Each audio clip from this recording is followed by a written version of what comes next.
welcome back to Eat Me. Today I'm going to be showing you a project that I have. Hello to especially a teacher that's probably watching this. Hi, Mr. Bin. I decided to do the poster board book report. My book was Lost in Paris by Cindy Callaghan. I tried to draw the Eiffel Tower. Yeah. So, let's do the beginning. In the beginning of the story, Gwen Russell goes to Paris. When she gets there, her mom checks into a hotel called Hotel de Paris, which is actually really, really fancy. Look it up. Gwen sees a familiar face and knows right away that it was her friend Bridget, who used to live in Pennsylvania with Gwen until her dad got a new job in Paris. They had to move back to Paris. Bridget had already lived in Paris before moving to Pennsylvania. Gwen, her mom, and Bridget go on a tour around Paris, where she meets a boy named Henry who is helping with the tour. A lady named Madame Leboeuf, her name is fancy, but not that fancy in English. Leboeuf is the leader of the tour, but her name in English is Madame Beef. Once on the tour, Gwen gets a message that her favorite band, Shock Value, is coming to Paris, but the tickets sell out immediately. Aww. But they are holding a contest to get front row tickets, so Gwen decides to enter the contest. Here is Hotel de Paris and the bus. This is Beef, Gwen, Henry, and Bridget. Middle. In the middle of the story, Gwen wants to start the competition, but her brothers Josh, Topher, Charlie, which she calls JTC, have a lacrosse tournament and need a parent volunteer. So Gwen's mom decides to volunteer, but that meant Gwen and Bridget were on a team, but there needed to be 3 people on a team. So they pick up Henry and ask him if he wants to be on the team.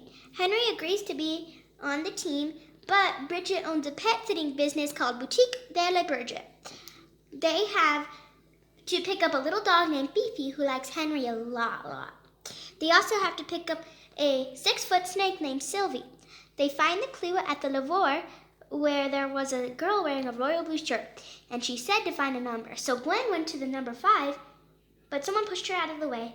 So they ended up getting spot number 7. But that's still good because the first 10 teams get the clue. Here is Lavore. Also look this up. This is actually really pretty. Here's Bridget and Gwen.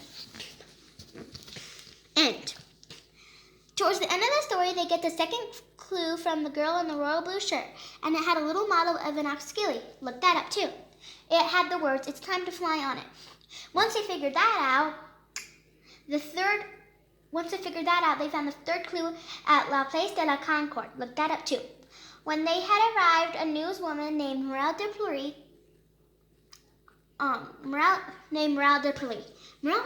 wanted to interview Gwen to see what it felt like to be in last place. When they were walking towards the car, they saw people walking up to them. It was Jen Luck, Sabine, and Robert. They were super mean to Gwen's team and then walked away. They opened the bag that the Shock Value representative gave to them, and it had a key on a blue ribbon. Gwen and her team went back to the hotel where Nick Cap was singing, "It's Time to Fly." But little did Gwen know, Nick Cap was actually Clay from the band Shock Value. He had left years ago. Once in the hotel, Gwen felt a little nub on the key and turned it, and it opened. A little paper came out. The paper said, "I leap off" is written here. This clue led them to the Eiffel Tower. When they got there, they were the first team. The last clue led them to the Statue of Liberty, where there they had a chance to get 5 tickets and ended up getting them. But they asked for more to take Beef, Jen Luck, Sabine, and Robert. Then they end up having a great time at the concert. At the end of the story, Henry takes Gwen on a boat ride down the Seine. Look that up too. Here is the Statue of Liberty. Here's things about Bridget, Gwen, and Henry. There's actually Statue of Liberty in Paris. And then I decorated it with this line. My name is on the back.